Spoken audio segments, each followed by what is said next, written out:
નમસ્કાર વિદ્યાર્થી મિત્રો, હું ભાવેશ વાળા આજના વિડીયો લેક્ચરમાં દરેક વિદ્યાર્થી મિત્રોનું હાર્દિક સ્વાગત કરું છું.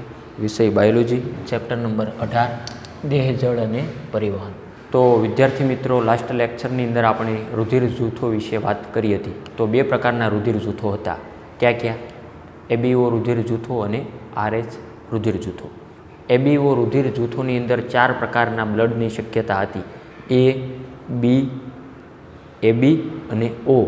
તો તેમાં ઓ હતું બ્લડ જૂથ, તે સર્વદાતા હતું, જ્યારે એબી છે એ સર્વગ્રાહી હતું. જ્યારે આરએસ રેસસ વાનરમાંથી શોધવામાં આવેલો સૌ પ્રથમ, અને આરએસ 85% લોકોમાં પોઝિટિવ હોઈ શકે અને 15%માં આરએસ નેગેટિવ હોય. અને માતા અને બાળક સાથે પણ આપણે ઉદાહરણ જોયું હતું કે દાખલા તરીકે માતા પ્લસ હોય અને બાળક નેગેટિવ હોય અથવા જે કંઈ હતું તે. તો તેની શક્યતાઓ પણ આપણે જોઈ હતી. તો આજે વાત કરીએ રુધિર ગંઠાઈ જવાની પ્રક્રિયા. દાખલા તરીકે કોઈ ઘા તમને વાગ્યો હોય, કોઈ જગ્યાએ ઈજા થઈ હોય, તો ત્યાં રુધિર ગંઠાઈ જાય, રુધિર જામી જવાની ક્રિયા ટૂંકમાં. તો રુધિર ગંઠાઈ જવાની પ્રક્રિયા સમજાવો. કોઈ પણ ઈજા કે ઘાની પ્રતિક્રિયા સ્વરૂપે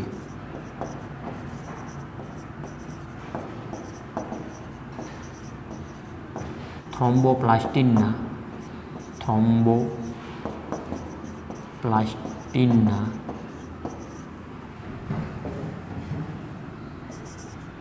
નિર્માણ બાદ રુધિર ગંઠાઈ જાય છે.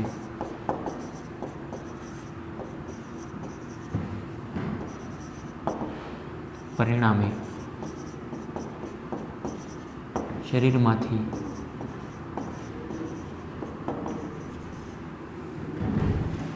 વધુ પડતા રક્તસ્રાવ સામે રક્તસ્રાવ પર નિયંત્રણ આવે છે.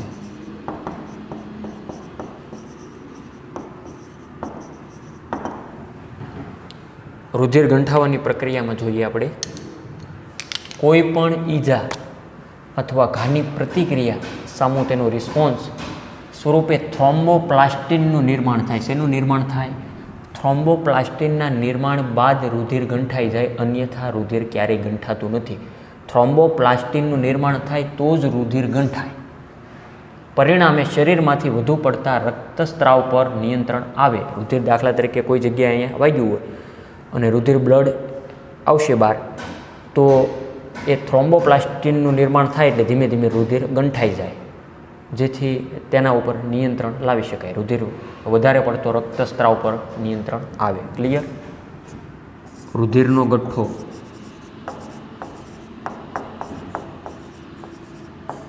મુખ્યત્વે ફાઇબ્રિનના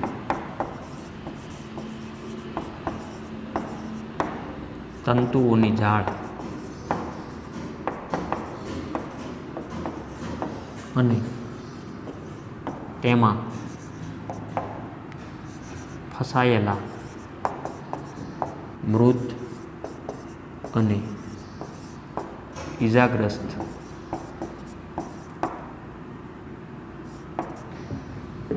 ઘટકોનું બનેલું છે.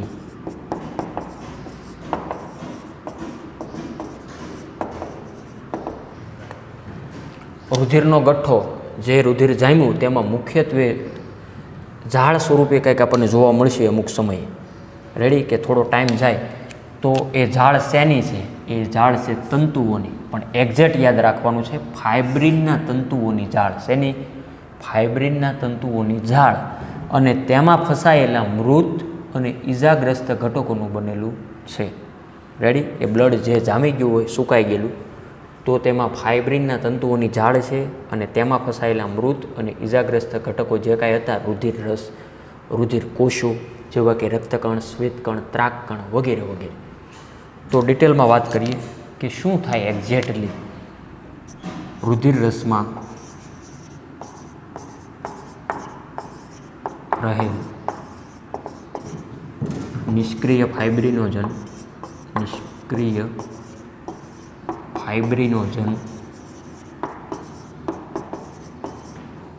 ઉત્સેચક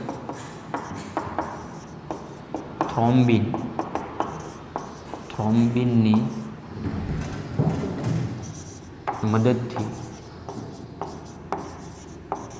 ફાઇબ્રિનમાં ફેરવાય છે.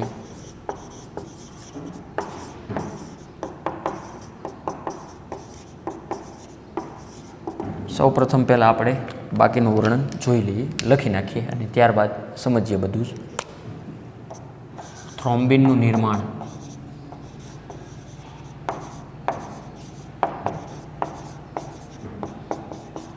ઉત્સેચક સંકુલ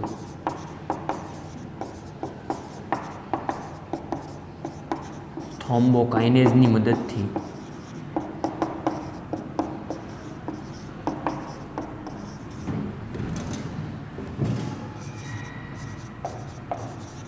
પ્રોથ્રોમ્બિનમાંથી થાય છે.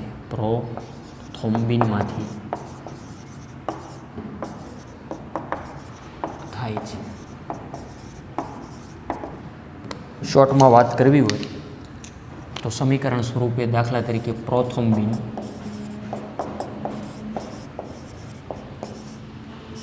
થ્રોમ્બિનમાં રૂપાંતર થાય. શેમાં થાય? થ્રોમ્બિનમાં. શેની મદદથી? થ્રોમ્બોકાઇનેઝ ઉત્સેચકની મદદથી. થ્રોમ્બિનનું ફાઇબ્રિનોજન અને ફાઇબ્રિનોજનનું ફાઇબ્રિનમાં રૂપાંતર થાય. ફાઇબ્રિન એટલે કે એક પ્રકારની તંતુમય ઝાડ.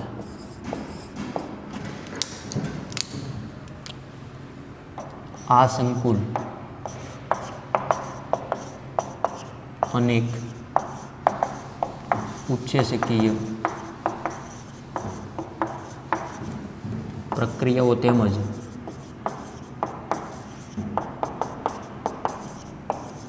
રુધિર રસના નિષ્ક્રિય રીતે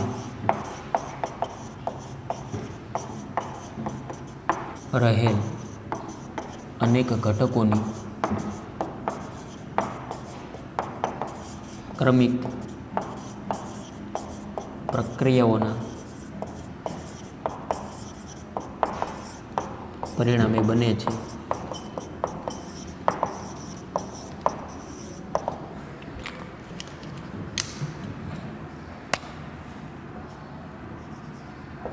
ઘા અથવા વાગવાના કારણે ત્રાકકણ ઉત્તેજિત થાય છે.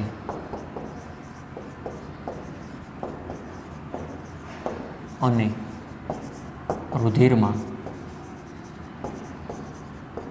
ચોક્કસ ઘટકો મુક્ત કરે છે.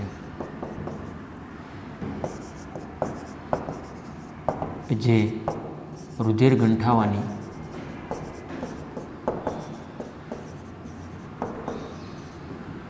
પ્રક્રિયાને સક્રિય કરે છે. અને લાસ્ટ પોઈન્ટ, રુધિર ગંઠાવાની ક્રિયામાં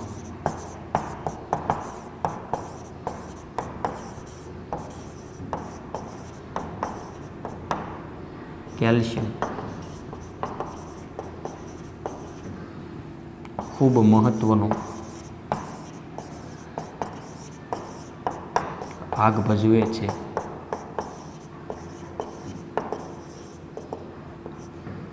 એટલું બધું વર્ણન જોઈને આપણને ગભરામણ થાય કે થોડુંક આવડે ને થોડુંક નથી આવડતું, આવું લાગે, એવું લાગશે, ઘડીક એવું લાગશે, ઝાઝો સમય એવું નહીં લાગે. રુધિર ગંઠાવાનું છે તો સૌ પ્રથમ પહેલાં રુધિર બહાર નીકળવું તો જોવે ને, શરીર બહાર. દાખલા તરીકે તમને કોઈ જગ્યાએ ઈજા થઈ, એક્સિડન્ટ થયું ફોર એક્ઝામ્પલ, અથવા કોઈ પણ જગ્યાએ તમને ઈજા થઈ, કોઈ પણ ઈજા કે ઘાની પ્રતિક્રિયા સ્વરૂપે શેનું નિર્માણ થાય? એક એક શબ્દ અહીંયા પહેલાં સ્કેન કરો. શેનું નિર્માણ થાય? થ્રોમ્બોપ્લાસ્ટિનનું નિર્માણ થાય. શા માટે છું? હવાને તો નહીં જ છું હોય, એ એટલા માટે છું રુધિર ગંઠાઈ જાય છે અને પરિણામે શરીરમાંથી વધુ પડતા રક્તસ્રાવ જે બ્લીડિંગ થાય તેના પર નિયંત્રણ લાવી શકાય. તો થ્રોમ્બોપ્લાસ્ટિન છે, પ્લાસ્ટિક નથી હો, થ્રોમ્બોપ્લાસ્ટિન છે, એ ખાસ યાદ રહે. તો તેની ભૂમિકા મહત્ત્વની છે.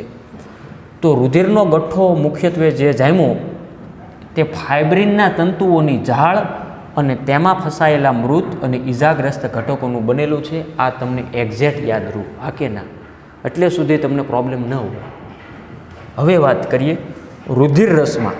રુધિર રસ આપણે આગળ જોઈ ગયા, જે 55% જેટલું હતું રેડી બ્લડનું બંધારણમાં, અને 45%માં રુધિર કોષો હતા, રક્તકણ, શ્વેતકણ અને ત્રાકકણ.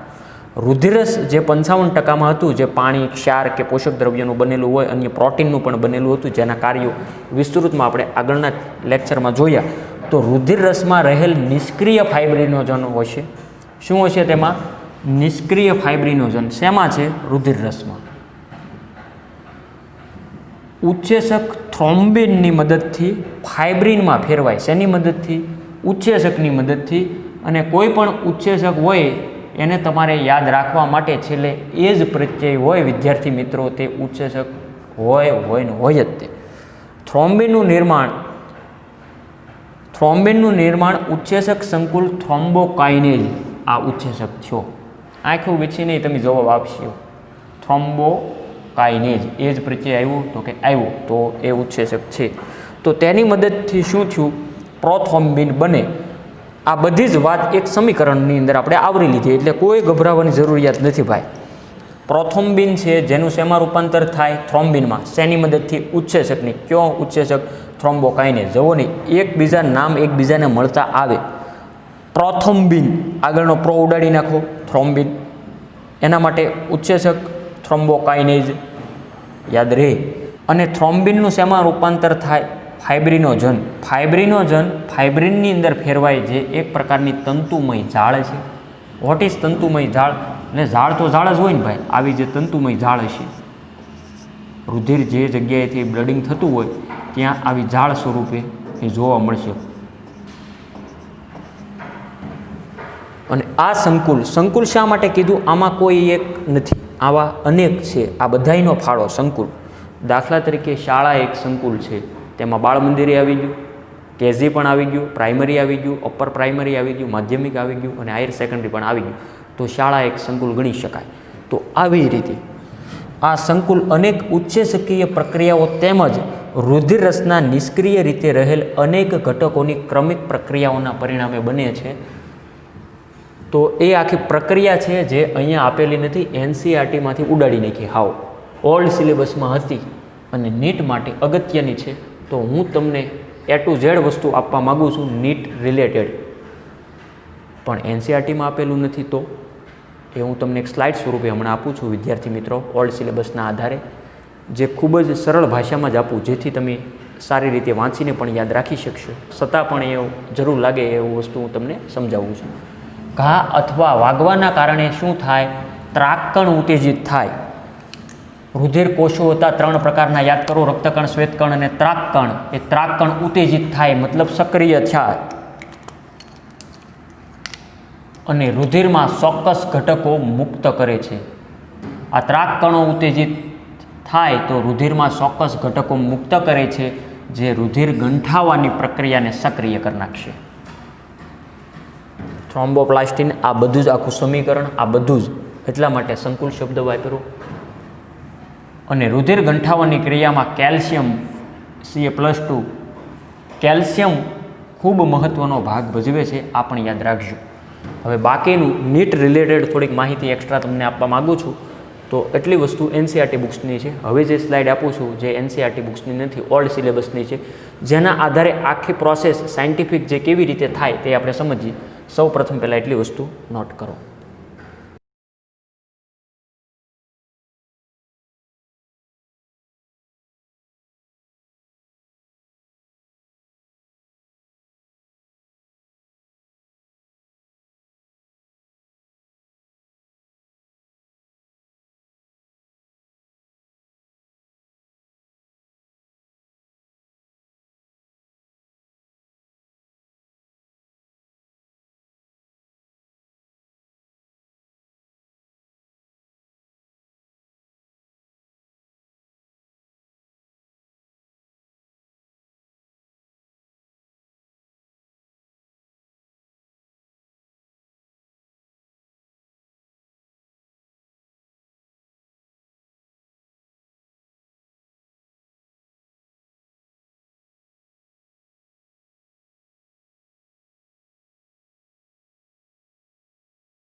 વિશેષ જાણકારી, મોર ઇન્ફોર્મેશન.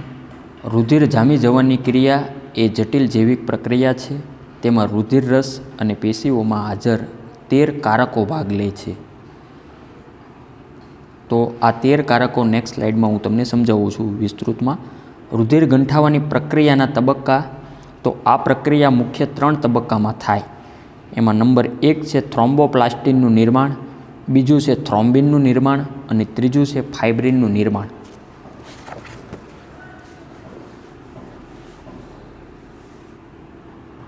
તો વિદ્યાર્થી મિત્રો સ્લાઇડમાં જોઈ શકો તમે કે 3 તબક્કાઓ અનુક્રમે 1, 2 અને 3 નામ આપેલા છે રોમન આંકડામાં.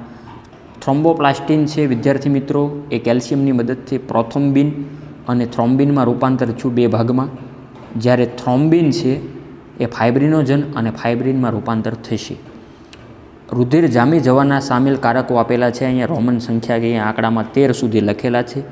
સામાન્ય નામ અને સક્રિયતા કે દાખલા તરીકે નંબર 1માં ફાઇબ્રિનોજન છે એ સક્રિય થઈને શેનો સ્ત્રાવ કરે? ફાઇબ્રિનનો. પ્રોથ્રોમ્બિન થ્રોમ્બિનનો. થ્રોમ્બોપ્લાસ્ટિન જે કોઈ સ્ત્રાવ કરતો નથી. કેલ્શિયમ પણ સ્ત્રાવ કરતો નથી. પ્રોએસેલેરિન એસેલેરિન વીઆઈ એટલે કે 6નો સ્ત્રાવ કરે.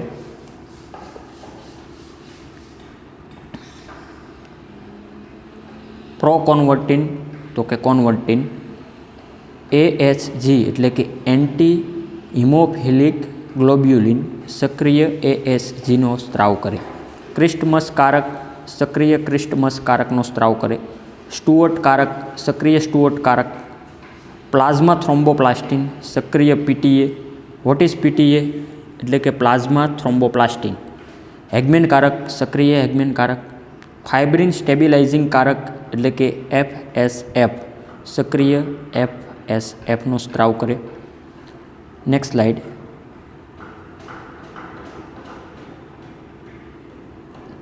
તો વિદ્યાર્થી મિત્રો જોઈ શકો આમાં કે બે માર્ગો ધરાવે એટલે કે જે તબક્કો 1 2 માર્ગો ધરાવે.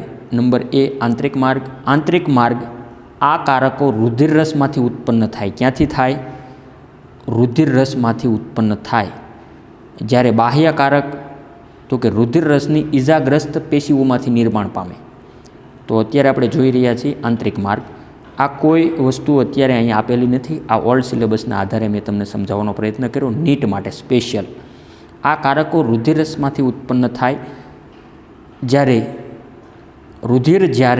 નુકસાન પામેલી પેશીના સંપર્કમાં આવે ત્યારે હેગમેન કારક X2 એટલે કે 12 થયા ને રોમન આંકડા મુજબ.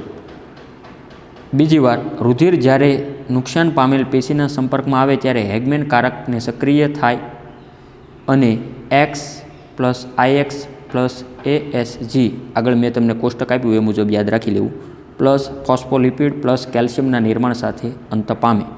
બાહ્ય માર્ગ કારકો રુધિર રસની ઈજાગ્રસ્ત પેશીમાંથી નિર્માણ પામે. ફોસ્ફોલિપિડ પ્લસ 7 પ્લસ 10 ઉત્તેજક સંકુલ બને.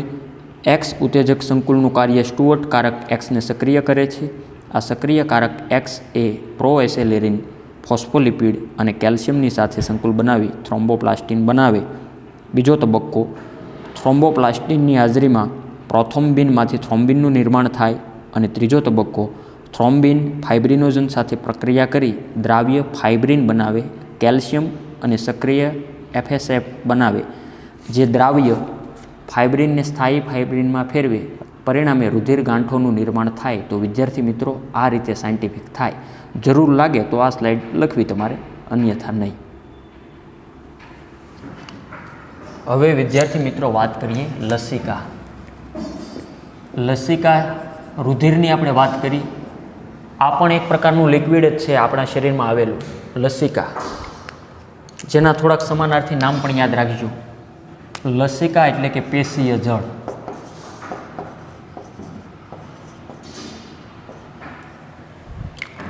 અંગ્રેજીમાં જેને શું કહેવાય? લસિકાને લિમ્ફ કહેવાય. શું કહેવાય? લિમ્ફ. તો આ પણ યાદ રાખજો. અને પેશીય જળ એટલે કે ટિશ્યુ ફ્લુઇડ. લસિકા બોલે તો પેશીય જળ, લિમ્ફ. વર્ણન છે એ આપણા માટે અગત્યનું છે. રુધિર જ્યારે પેશીઓની રુધિર કેશિકાઓમાંથી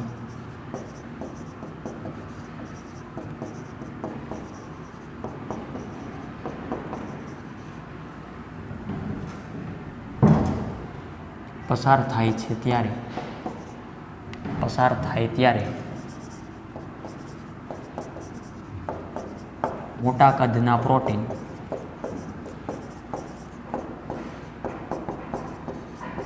અને લગભગ બનેલા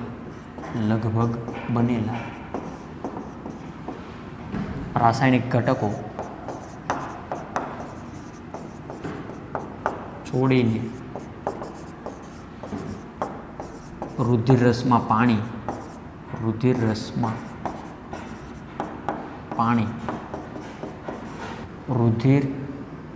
રસમાંથી રાખશું. રુધિર રસમાંથી પાણી અને પાણીમાં દ્રાવ્ય એવા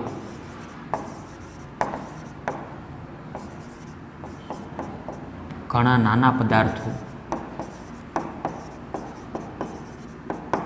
પેશીના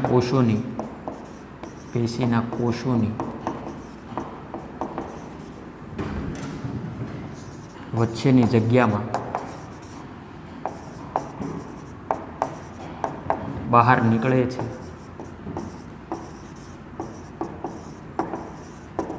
આ મુક્ત થતા પ્રવાહીને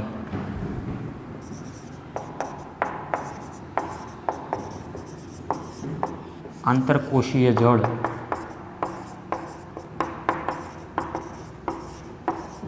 અથવા પેશીય જળ કહે છે. એટલે કે લસિકા. તો વ્યાખ્યા આપી દીધી હો ભાઈ વાતુમાં. લસિકા તો રુધિર જ્યારે પેશીઓની વોટ ઇઝ પેશીઓ? તો કે કોષોનો સમૂહ. યસ, આવડે જ છે તમને. આર્ય કોષોનો સમૂહ. રુધિર જ્યારે રુધિર બોલે તો બ્લડ. રુધિર ટૂંકમાં પેશીઓની રુધિર કેશિકાઓમાંથી પસાર થાય, આમાંથી આ રીતે પસાર થાય ત્યારે મોટા કદના પ્રોટીન અને લગભગ બનેલા રાસાયણિક ઘટકો છોડીને શેમાં રુધિર રસમાંથી પાણી છે અને પાણીમાં દ્રાવ્ય એવા ઘણા નાના પદાર્થો પેશીના કોષોની વચ્ચેની જગ્યામાં બહાર નીકળે. અહીંથી આવો કંઈક રગડો બહાર નીકળ્યો એમ. અને આ મુક્ત થતા પ્રવાહીને આંતરકોશીય જળ અથવા પેશીય જળ કહે છે. શું કહેવાય? આંતરકોશીય જળ અથવા પેશીય જળ. પેશીય જળ એટલે કે લિમ્ફ અને લિમ્ફ એટલે કે લસિકા. એક્ઝેક્ટ આકૃતિ જો એની જોવી હોય તો ઓલ્ડ સિલેબસના આધારે હું તમને આપું છું. સૌપ્રથમ સ્લાઇડમાં જોઈ શકો છો. તો વિદ્યાર્થી મિત્રો સ્લાઇડમાં જોઈ શકો છો તમે. તો તેમાં રુધિર ધરાવતી રુધિર કેશિકા આપેલી છે. તો રુધિર ધરાવતી રુધિર કેશિકામાં શેનું વહન થાય? રુધિરનું. અને રુધિરનું બંધારણ હું તમે જાણીએ છીએ રુધિર રસ અને રુધિર કોષો જેવા કે શ્વેત કણો, રાતા કણો એટલે કે RBCs અને ત્રાક કણો. જ્યારે બાજુમાં આ જે પ્રથમ આકૃતિમાં જ તે પેશીય જળ દ્વારા ઘેરાયેલા પેશીકોષો છે અને પેશીય જળ તમે જોઈ શકો છો સાઈડમાં સ્ત્રવિત થયું અને બધા જ તે કોષોનો સમૂહ એટલે પેશી. ક્લિયર? અને બાજુની આકૃતિ લસિકા ધરાવતી લસિકા વાહિની. તો તેમાં શ્વેત કણો છે, લસિકા છે. આ આકૃતિ એટલા માટે આપી, આગળ તમારે લસિકા ધરાવતી લસિકા વાહિની આવો શબ્દ આવશે. શ્વેત કણો અને લસિકા. ક્લિયર? આકૃતિ ફક્ત સમજણ માટે મેં તમને આપેલી છે, ઓલ્ડ સિલેબસની છે, જે તમારે દોરવાની નથી, ફક્ત સમજણ માટે આપી. ક્લિયર? તેમાં રુધિર રસના દ્રવ્યો જેવી જ વહેંચણી જોવા મળે છે.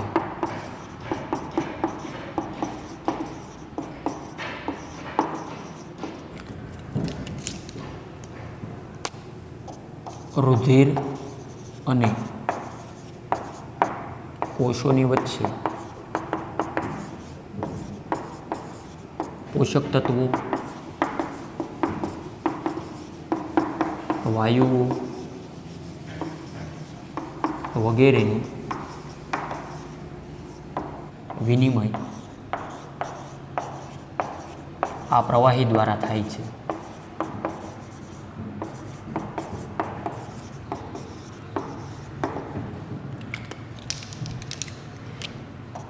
વાહિકાઓની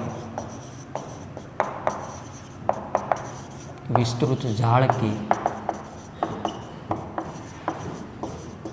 જેને લસિકા તંત્ર કહે છે,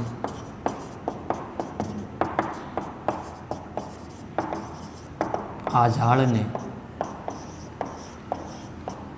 એકત્ર કરી મોટી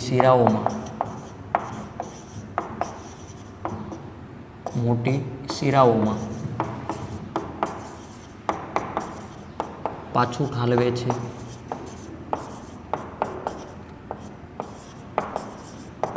લસિકા તંત્રમાં જોવા મળતા પ્રવાહીને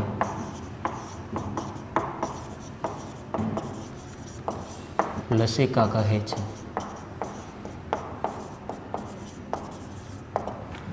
વર્ણન એકદમ સહેલું છે. સૌપ્રથમ તમે વ્યાખ્યા યાદ રાખી. રેડી? આકૃતિ પણ મેં હમણાં તમને દેખાડી. હવે તમને આવડશે બધું જ કે તેમાં રુધિરરસના દ્રવ્યો જેવી જ વહેંચણી જોવા મળે છે. આ જે કંઈ જોયું આપણે પેશીય જળમાં રુધિર અને કોષોની વચ્ચે પોષક તત્વો, વાયુઓ વગેરેનું વિનિમય આ પ્રવાહી દ્વારા થાય. આ પ્રવાહી એટલે કે પેશીય જળ દ્વારા. ક્લિયર? વાહિકાઓની વિસ્તૃત જાળ કે જેને શું કહેવાય? લસિકા તંત્ર કહે છે. અને આ જાળને એકત્ર કરી મોટી શિરાઓમાં પાછું ઠાલવે છે. આવું બધું લિક્વિડ લસિકા તંત્રમાં જોવા મળતા પ્રવાહીને લસિકા કહે છે. વોટ ઇઝ લસિકા? લિમ્ફ. ક્લિયર? હવે લસિકાનું બંધારણ પણ આપણે વિદ્યાર્થી મિત્રો જોઈ લેવું છે સાથે સાથે. તો સૌ પ્રથમ પહેલાં એટલી વસ્તુ લખી લ્યો, ત્યારબાદ એક સ્લાઇડમાં જોઈ લઈએ લસિકાનું બંધારણ.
લસિકાનું બંધારણ.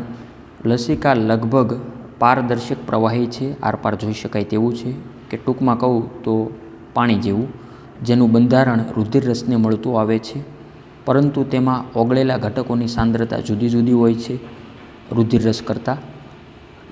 લસિકામાં પ્રોટીન ઘટકો તથા ફાઇબ્રિનોજન ઘટકો રુધિરરસ કરતાં ઓછા હોય છે, પરંતુ પેશીય ચયાપચયમાંથી નકામા ઘટકો પ્રાપ્ત કરે છે. નાની કેશિકાઓમાંનું લસિકામાં કોષો હોતા નથી. નાની કેશિકાઓમાં, આ નું શબ્દ વધારાનો થઈ ગયો, નાની કેશિકાઓમાં લસિકા કોષો હોતા નથી. રેડી? નાની નાની જે કેશિકાઓ હોય વાળ જેવી સૂક્ષ્મ, તેમાં લસિકા કોષો હોતા નથી. પણ જ્યારે લસિકા ગાંઠોમાંથી પસાર થાય છે ત્યારે તેમાં નાના લિમ્ફોસાઇટ્સ અંદાજે 99% અને બાકીના 1%માં રક્તકણો એટલે કે ઇઓસિનોફિલ્સ જોવા મળે છે. આંકડાકીય માહિતી ખાસ યાદ રાખજો. નાની કેશિકાઓમાં લસિકા કોષો હોય તો કે નથી, પણ મોટી કેશિકાઓમાં હોય તો કે હોય. તો તેમાં નાના લિમ્ફોસાઇટ્સ હશે 99% અને 1%માં રક્તકણો ઇઓસિનોફિલ્સ જોવા મળે. ક્લિયર? તો લસિકાનું કાર્ય હોય તે શું છે? લસિકા શરીરની રોગ પ્રતિકારકતા માટે જવાબદાર એટલે કે આપણા શરીરની ઇમ્યુનિટી શક્તિ વધારશે. લસિકા શરીરની રોગ પ્રતિકારકતા માટે જવાબદાર વિશિષ્ટ લિમ્ફોસાઇટ્સ ધરાવે. તે પોષક દ્રવ્યો, અંતઃસ્ત્રાવો વગેરેનું અગત્યનું વાહક છે. કોણ? આ જે લસિકા જે આપણે જોયું, લિમ્ફોસાઇટ્સ એટલે કે લસિકા તંત્ર જે કાંઈ હતું તે પોષક દ્રવ્યો, અંતઃસ્ત્રાવો વગેરેનું અગત્યનું વાહક છે. અને છેલ્લો પોઈન્ટ, આંતરડાના રસાંકુરોમાં હાજર લેક્ટિયલમાં રહેલા લસિકા દ્વારા ચરબીનું શોષણ થાય છે. આંતરડાના રસાંકુરમાં હાજર લેક્ટિયલમાં રહેલ લસિકા દ્વારા શેનું શોષણ થાય? ચરબીનું શોષણ થાય. ત્યારબાદ વિદ્યાર્થી મિત્રો આવશે પરિવહન માર્ગો. તો તે વિદ્યાર્થી મિત્રો નેક્સ્ટ વિડીયો લેક્ચરમાં ડિસ્કસ કરશું. તો આજનો વિડીયો લેક્ચર એટલે સુધી રાખીએ.